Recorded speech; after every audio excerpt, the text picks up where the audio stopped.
we're live. Okay,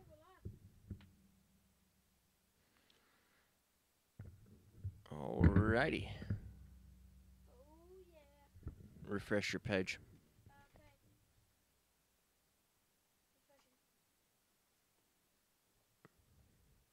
So let me share the link around, and then we'll get started. Yep. How do you spell Patreon? P-A-T-E-R-O-N. Yep. And then what next? .com .com/fancy. /fancy teeth, and share that into the chat for me, please.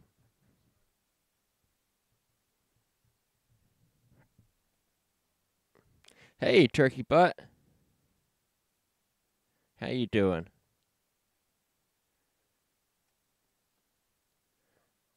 And then after you do that, please pause your video so that it doesn't echo. Thank you, Sebastian. Did I spell Patreon wrong? No, you did great. How No, do I spell yeah, you did.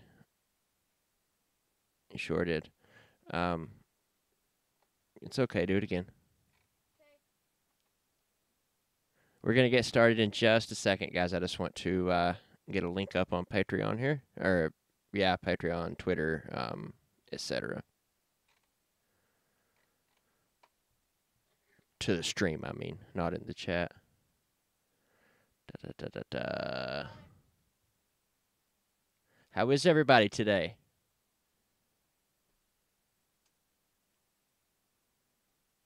Sebastian's here with me. And we're going to go through Wolverine, Old Man Logan.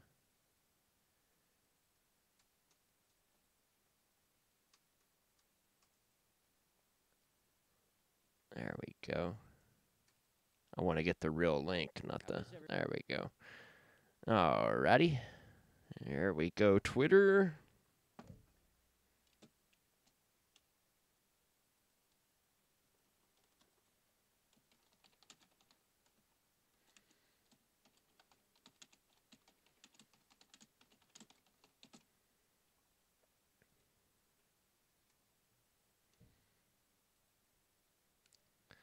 Share it into the Discord.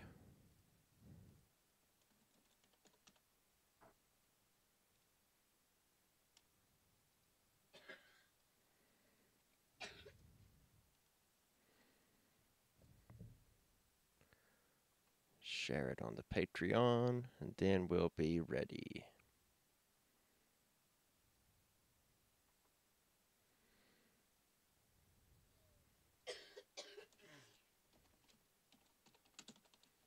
If anyone tries to reveal the end of the comic, I got it. Okay, then.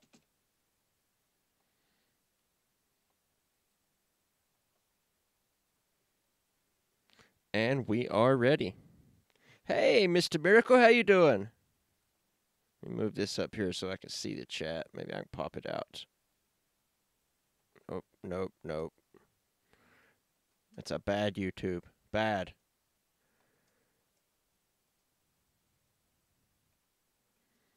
There we go.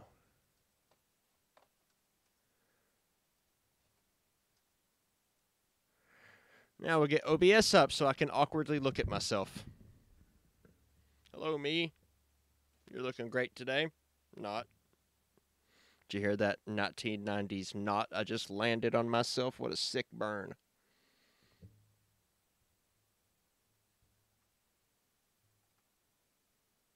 Where is the comic?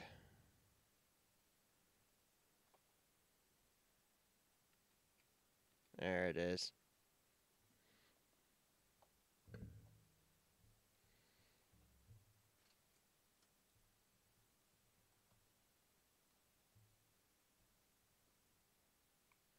I drew an X-Men piece today and starting a new one right now. This is perfect. Fantastic, Mr. Miracle Whip. Tweet it at me when you get done, and I'll check it out. Cool, cool. So today's story takes place 50 years after all of the superheroes lost to the supervillains. something's happened and it's causing Logan to become a pacifist, and he has sworn to never use his claws again. So we open up on nope. There we go. We open up on Logan riding a horse, and he's thinking, and he's remembering something. We catch a glimpse of it.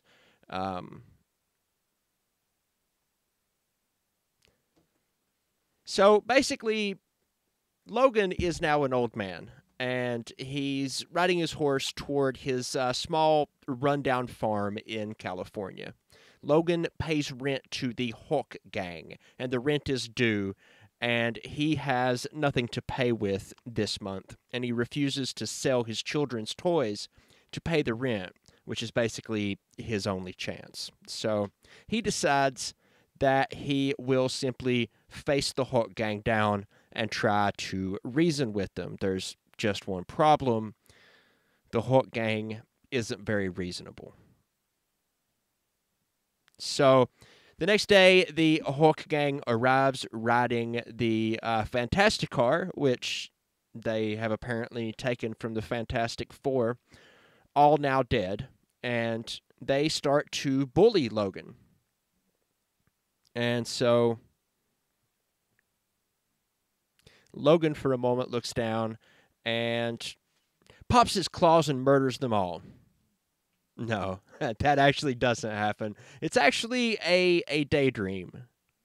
And what he actually does is stand there and say that he's ready to take his beating. So much for that. So then, here we are later on that evening. I'm just moving my notes here, sorry. So the Hawk Gang pummels Logan into the ground and leave him a bloody mess, and they tell him that he owes double next month. Otherwise, his family will die. Now, Logan's healing factor has slowed, and so at night, he's laying in bed waiting for his wounds to heal. And who should show up but Hawkeye? Hawkeye is now blind, and he arrives and offers Wolverine a job. He has to help Hawkeye deliver a package to New Babylon on the East Coast, and he'll pay him $500, which is apparently enough for a couple of months' rent. So, economy under supervillains not doing so great. So, Logan agrees to take the job, and the next day, he's saying goodbye to his family. And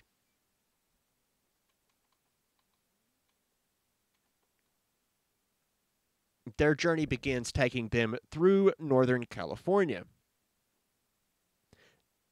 In the Spider Car, if you can believe that, the Spidey-mobile.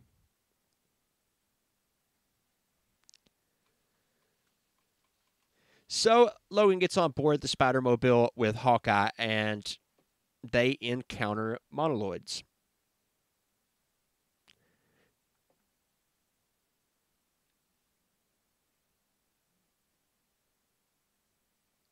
And so there we are.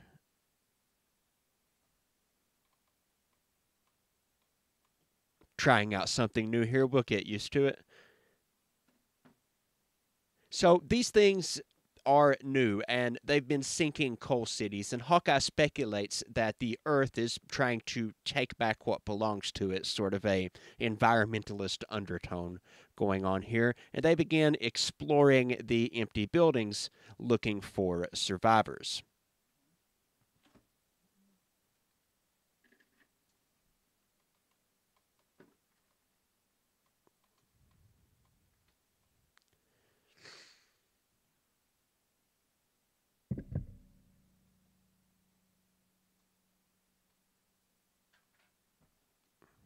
So while they're looking around for survivors to rescue, I guess old habits die hard, a gang of Ghost Riders attacked, like Ghost Riders as in plural, which I thought was weird, but okay.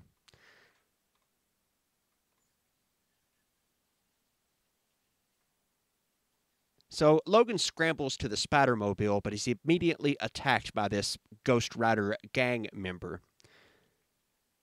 who proceeds to absolutely show no mercy as he beats the life out of as he beats the life out of Logan, egging him on. But Logan stays true to his word. He will not harm another human being. Hawkeye shoots the Ghost Riders with arrows, killing them. He might be blind, but he has an amazing sense of hearing, and he can still aim a bow. Logan, however, is appalled by the violence from his one-time Avenger friend, but Hawkeye looks at Hogan in disgust and asks, "What the hell did they do to you, man?" And Logan replies, "They broke me, bub." Yeah, the stream health goes down. It really bothers me when the stream health goes out. I'm just waiting for the other shoe to drop. I'm waiting for the dang video to cut out. I should really not do that. I think I would be better off if I just didn't look at it at all and just assumed that it was good until someone told me otherwise.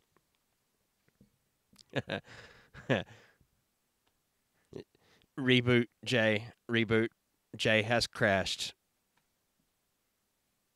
All right, where are we at here? Matter of fact.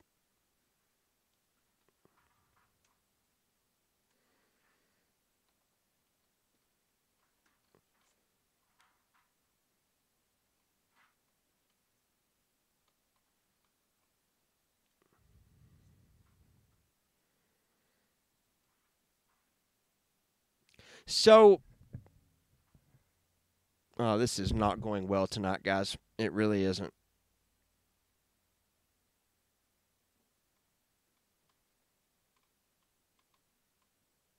They eventually arrive at Hammer Falls, which is the #1 tourist attraction in America because it's the final resting place of Thor's hammer. They're immediately approached by Ultron 8, who is now married to Hawkeye's third ex-wife, Tanya.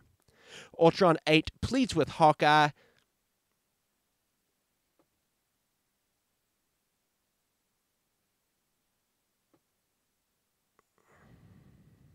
This is hard to keep track of. There we go. That's better. I see what's going on here. Every time I change the page, it scrolls me here. We're going to have to work some kinks out of this, but it'll get better.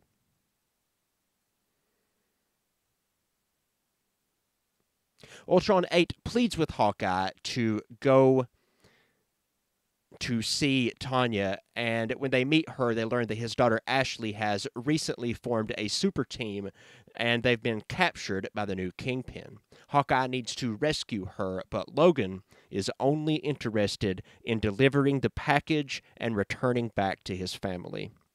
Hey, Wolverine, how you doing?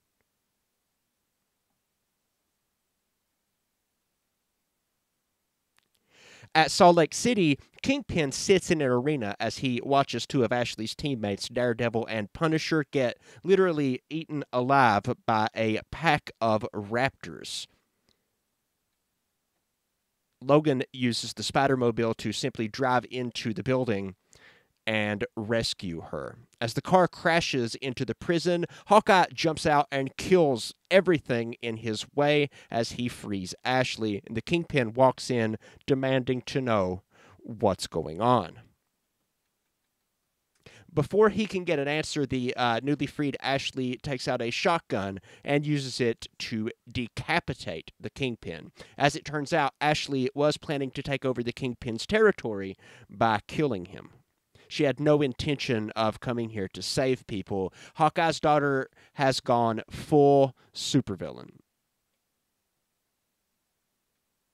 She lifts the shotgun to bash Hawkeye's head, but Logan uses the Spider-Mobile to drive into the building and rescues Hawkeye from his power-crazy daughter.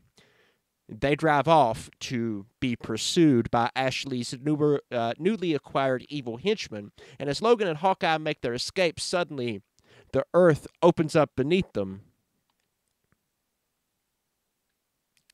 Bam! Logan and Hawkeye awake in darkness as they realize that they're surrounded by monoloids and they're about to be eaten alive. Thankfully, our heroes are able to free themselves using the Spider-Mobile to climb out. After all, the car does whatever a spider does, and they continue to travel across the country.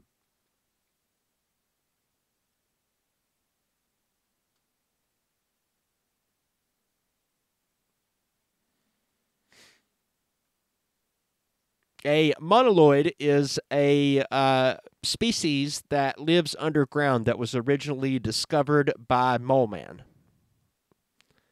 And they appear in multiple Marvel comics. So they continue to drive across the country without much more incident, like taking in all of the sights that this horrible place has to offer. Logan nearly lets his claws loose on a drunken idiot, but gathers his composure and storms out of this bar that they're at. And Hawkeye asks him what happens. And so what I'm going to do here is I'm actually going to read from the story verbatim just for a moment. Logan, you still shook up about Ashley? I was the first thing she saw, man. The first human being she ever laid eyes on. How much of an honor is that, huh? I helped so many people leave this world. It was damn cool to watch someone arrive. How the hell did I screw things up so badly? At least you seem a little more like your old self. That's what I'm afraid of, Logan says. What do you mean? You know what I mean. And we see a flash of some sort of violent encounter that Logan is apparently remembering. But I ain't that guy anymore, Hawkeye. I love my wife, I love my kids, and I love that little life we've carved out for ourselves. I'm doing this job so we can make our rent. You gotta believe that. I ain't excited by death anymore. Easy, bro. Nobody said you were. And here comes this drunken retard. Well, excuse us, ladies. I didn't realize tonight was... And boom, Logan snaps. Go ahead, bub. Just try to make a joke. But instead of killing him, he sort of just storms out. What happened, man? What did they do to you? Sit down, and I'll tell you. So this is the flashback. This is Logan telling the story of what happened to Hawkeye. You want to know what happened? You want to know why I haven't popped my claws in 50 years? Well, it all goes back to the night the villains got their act together, like all our stupid stories. Distress calls? Yeah, from the Avengers, S.H.I.E.L.D., the Fantastic Four, Wakanda, just about everywhere, Logan. I'm trying to call them back, but all I'm getting is a high-pitched noise.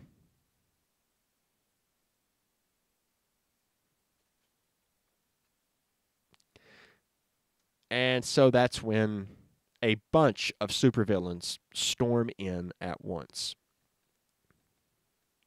So basically, this whole thing started in Winchester. Wolverine is there with Jubilee, and they're receiving distress calls from the Avengers and S.H.I.E.L.D. and Fantastic Four. And it turns out that the villains have finally assembled, much like the Avengers, and they're attacking everyone at the same time. And now a bunch of villains have popped in the room. There are too many Marvel villains to count, and this basically seems like the final showdown. And Wolverine just absolutely lets loose on them. It is just brutal. Wolverine pops his claws, and he does what he does best. He eviscerates all of them. He continues his assault as he begins this drawn-out battle with Bullseye, which ends with Wolverine punching his claws into his gut, and Bullseye dies in his arms. And as he's dying, he says, Logan, stop. Please, why are you doing this? You're supposed to be our friend. And this confuses Logan. He says, huh? And then you hear a voice coming from behind them say, oh dear. And that's when Logan realizes that he's actually holding Jubilee. He has murdered her, along with everybody else. And of course,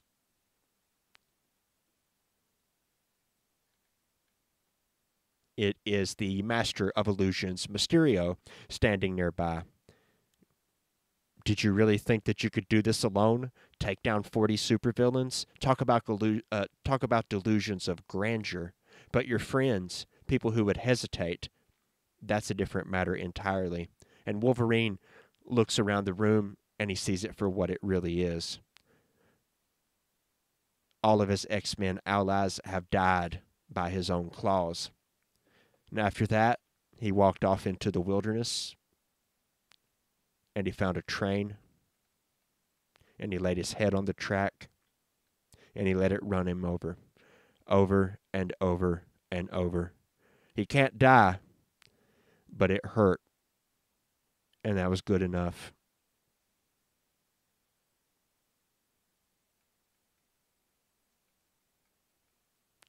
So Logan and Hawkeye continue their journey east, and I keep losing my place here. I'm going to have to come up with a better plan for next time.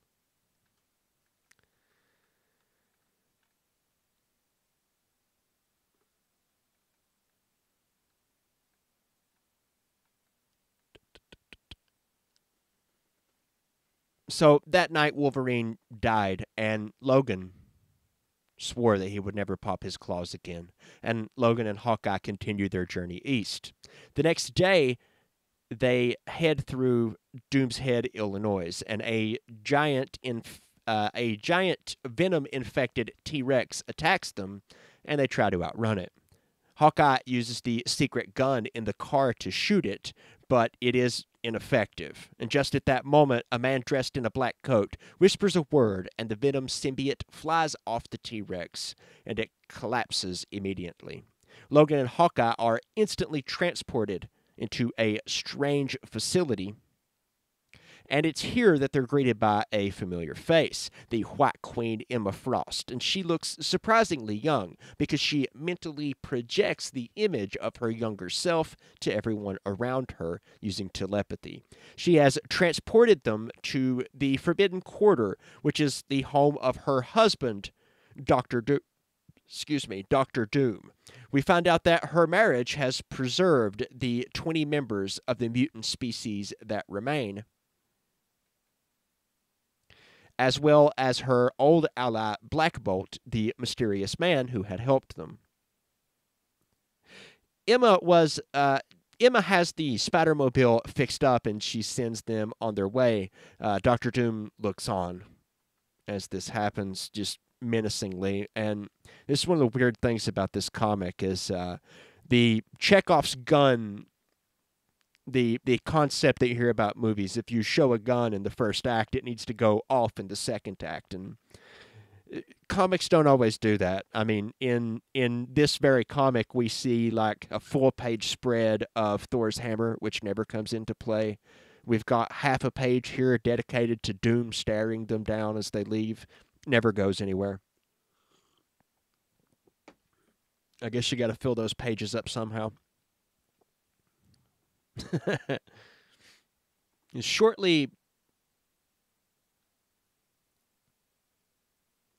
after departing for the Forbidden Quarter, they passed through the town known as Pym Falls, called that not because of a waterfall, but because it's where Hank Pym fell as Giant Man at the time. Their destination, New Babylon, is overlooked by a giant statue of the Red Skull. They drive into the bustling city, and Hawkeye finally reveals the true nature of the journey. Logan had suspected that their secret cargo was drugs this whole time, but as it turns out, Hawkeye was delivering something far more valuable and far more dangerous. The two walk into a room where Hawkeye recognizes their contact, a man by the name of Tobias. He opens the case to show Tobias that the package is intact. 99 vials of the super soldier serum. They plan to use it to spark a rebellion against the Red Skull. 99 Captain America's.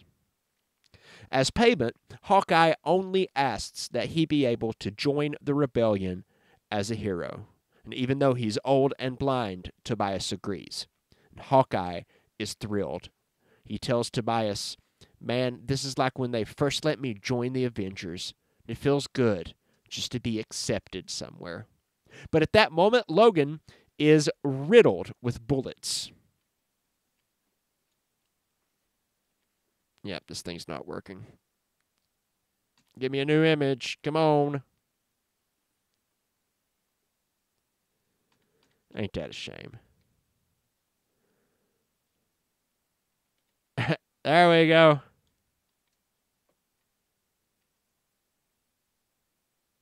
What can go wrong will go wrong. There we go. That's him being riddled with bullets, damn it. But at that moment, Hogan, why do I keep calling him Hogan? I'm trying to watch Hogan's Heroes. That's what it is.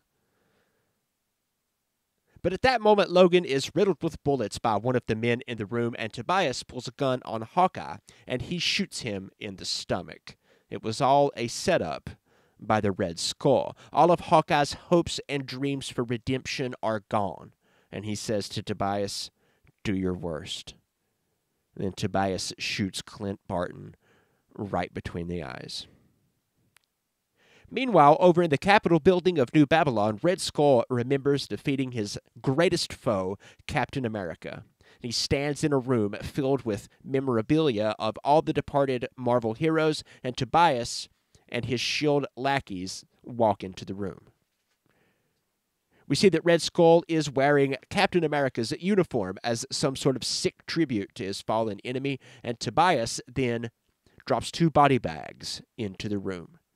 He also has the super soldier serum and a suitcase full of money. Skull is complimenting them on a job well done when Logan rises from the body bag, still regenerating from the many bullet wounds. He punches out Tobias and the other S.H.I.E.L.D. members. After decapitating the Red Skull, Logan quickly has to find an escape from the rest of the soldiers. He puts his hands on what's left of the Iron Man suit in the trophy case. He sees the suitcase full of money, grabs it, and flies out of New Babylon. Using what's left of the suit's power, it turns out there's just enough power to take Logan from New Babylon to within about a 36-hour walk from his home in California.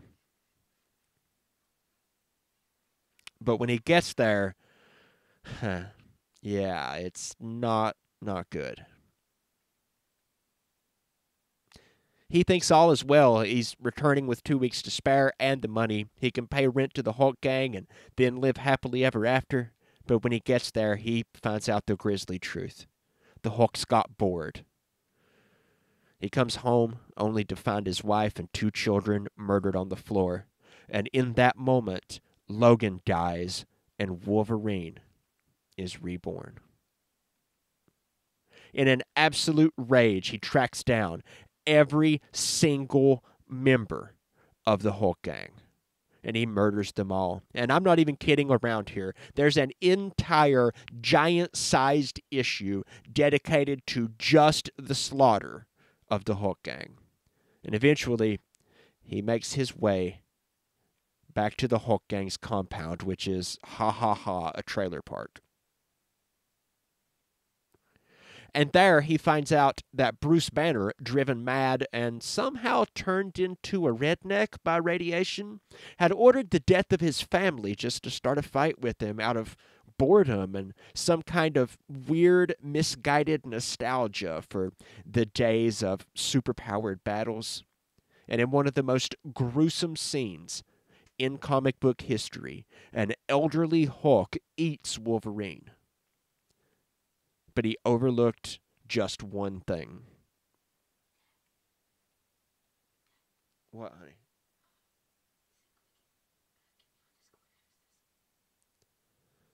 But he overlooks just one thing. You see, Wolverine heals. This is the part This is the part where it gets a little gross. Don't turn that on, please. It'll echo.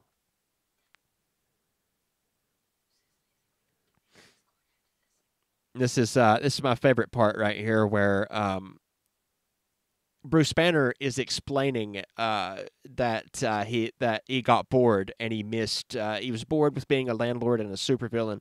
And while he's explaining why he killed Logan's family, he throws a cow at him. So I just want to point out a little levity here. He throws a cow at Wolverine during the battle. So that's the only joke to be found. No, I promise you that. So Wolverine heals. And yeah, a bit of a tummy ache there. The comic ends, excuse me. He bursts out of the Hulk's stomach, cutting him to pieces. I mean, just look at that. Wow. Ugh. The comic ends with Wolverine heading off into the sunset to form a new Avengers team with Banner's grandson and whoever else he can find. He's going to bring the rule of villains to an end. So, a few things that I want to say about this. And I know this is a little awkward, guys, because I'm controlling the scene that we're on here, the comic book page that we're on with one hand, and trying to pull my notes up with the other. But, you know, in previous comic book clubs, we read directly from the source material, and it was all uncensored with all of the text in it. And what I found was that using that footage to create a video was pretty much impossible without replacing all of the video and most of the audio. It was basically like creating a whole new video. So I had hoped that this setup would allow me to edit this into something that can go up on the channel. So it'll get better as time goes on. But specifically about this comic, first of all, this idea that the Hulk gang, in the comic, all of Bruce Banner's offspring are all green like Hulk all the time.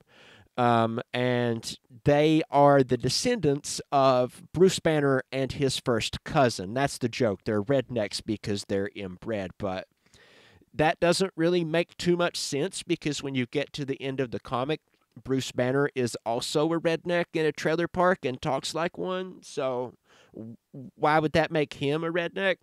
And I could understand if they were just in a place that had redneck culture and he'd been there for 50 years and it rubbed off on him, but they're not. They're in California. As far as I know, there's no rednecks in California.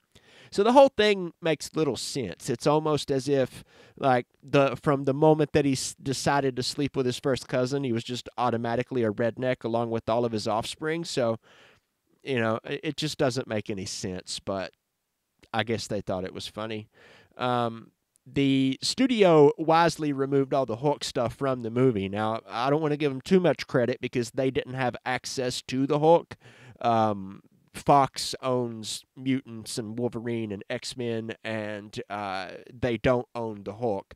That's still controlled by Marvel Studios, so don't give them too much credit, but still, they didn't replace it with some other, you know, green monster redneck. So, but Logan, this story in particular, both Logan the movie and Old Man Logan, they are modern day westerns, and specifically they're a specific type of western called a post-western. And so basically, it's about living in the end of an era. It ends with him heading off into the sunset to be himself, a fighter and a violent man with an animal-like nature who fights for what's right, but ironically, this means that there's no place for Wolverine in the civilized world that he hopes to create, just like there was no room for Wolverine in the small farm used to hide from the rest of the collapsed world. He had to be Logan, and he had to let Wolverine die in order to live in peace with his family. In the movie, they illustrate this point using the classic Western Shane. In the movie Shane, a cowboy emerges from the Wild West and saves some homesteaders from a cattle baron. And Shane realizes in the end that society has moved past him. There's no place for him in civilization. There's no place for him in the very civilization that he had to save. The very violence that he used to solve the situation has no place in the civilization that it protected or created, and he rides off into the sunset. This is the cowboy riding off into the sunset's a bit of a cliche in these types of movies. But that's what a post-Western is about. It's about living in the end of an era and seeing that the rest of the world has moved past you. Now, being a movie, it's easier for Logan to make this point.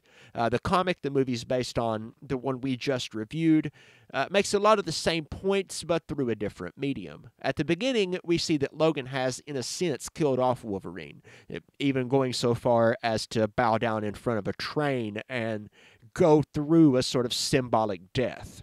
But it wasn't just because of the horrors that he endured, but it's because the age of heroes was over. And, eventually he finds that the best way to protect his family in the here and now is to accept that and live like the rest of society, like eking out a living and paying rent to the Hulk gang. Even when he has to kill the Red Skull to get back to his family, he still doesn't pop his claws.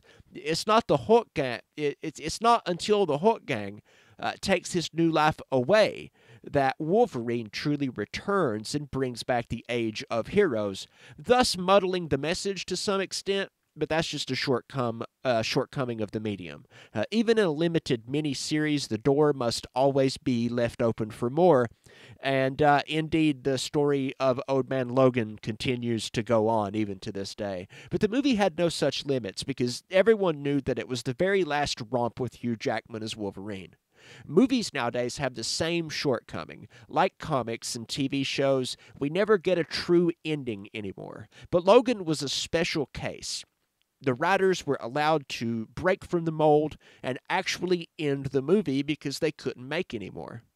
Now, the ideas and philosophies behind the movie, they go much further. But we're only discussing the movie in how it relates to the source material, to this comic. But I highly recommend Wisecrack's video on Logan.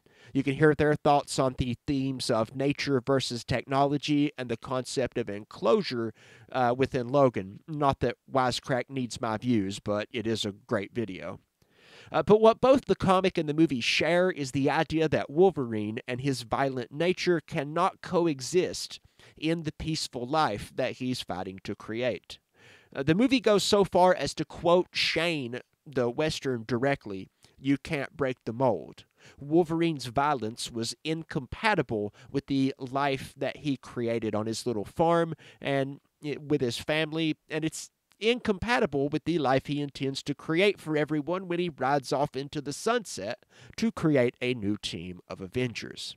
The death of heroes in Old Man Logan was the end of an era, just as the new world that Logan hopes to create will end the era of redneck Hulk monsters and President Red Skull. So at the end of the day, Old Man Logan's themes are a bit muddled, and when compared to the movie, they're a lot muddled. But if it has a thesis, it's probably that sometimes you have to be bad to be good. And that may not be much, but when combined with great storytelling and the opportunity to see Logan in a different context, it's certainly more than enough. So that's my thoughts, guys. What do you think? Let's check out some comments here. Nukes can drive people insane. Maybe so, but they can't turn you into a redneck. I mean, that's a culture. See, spins around to face you all in a large, creepy black chair while stroking a weird, hairless cat and says in a creepy voice, "As you were saying." Yeah, that's very James Bond villainy of you. So, any questions before we wrap this up? Any comments? What do you guys think of the story?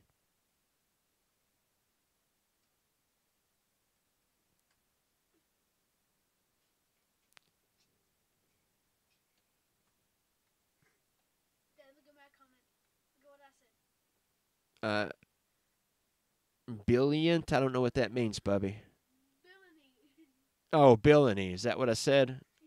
Okay. Billany, January 2018. Looks like you've really been chatting it up, haven't you, buddy? Yeah. I had a lot of people who want to see my Clint Eastwood gang thing. Yeah. Billany, January 2018. All right, you're going to get into the camera. I mean, I don't care, but, you may not want to. Tell Matt that I said hello. And hello, Abby. How you guys doing?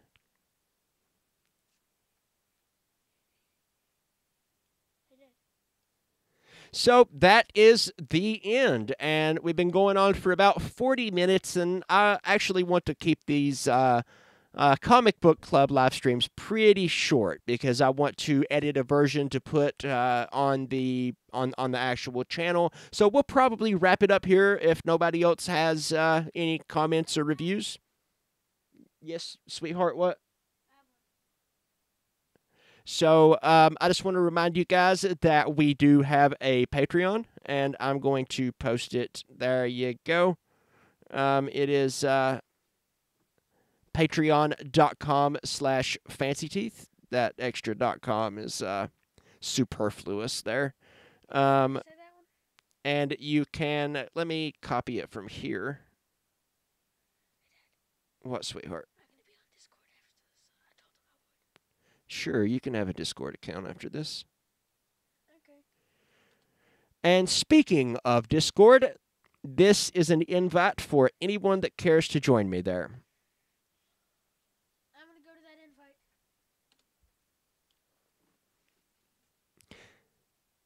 Special thanks to our Patreons, Sci-Fi Pie, Bo Smith. I do not know how to pronounce this. EXCELSIUS, Ken Steepe, Christopher Lang, Josh Gallagher, AURAM'S Comics, Ben Stone, Sleepy Hollow, Darrin Henshaw, Jordan B., and Lore Reloaded. That is all of them, past and present. If you want to be in the list of future patrons, then patreon.com/fancyteeth. And so I'm going to cut it here, guys. I am Jay Parks. Be kind to each other.